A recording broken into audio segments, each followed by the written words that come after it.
ऐसा जानवर जिहड़ा दुध देंदा है वो कुर्बानी ते लगदा है कि नहीं लगदा।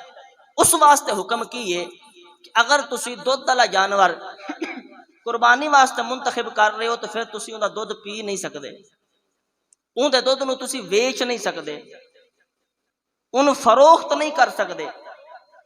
तो लिहाजा बेहतर है कि ये दोवें शर्तां ते साडे कोल अमल नहीं हुंदा। एक जानवर दुध देंदा है तो मजबूरी असां उहदा दुध पीना ही पीना है। अजकल दुध ही आउंदे ने, असां उहदा दुध बेचना ही बेचना है। तो इस दे मुतल्लक हुक्म यह है कि दुध देने वाले जानवर की कुर्बानी हो जाती है। मतलब किसी के ज़हन अंदर सवाल है जी कुर्बानी नहीं होंदी, कुर्बानी हो जाती है, लेकिन उहदियां एहतियातां ते अमल करना फिर जरूरी है कि उहदे दुध नूं फिर बेचना नहीं। अगर उनका दुध बेचिया तो फिर वो विके दुध नूं उस जानवर ते लाना है, उनकी खिदमत और उनकी तवाज़ा ते लाना है, उस दुध नूं पीना नहीं।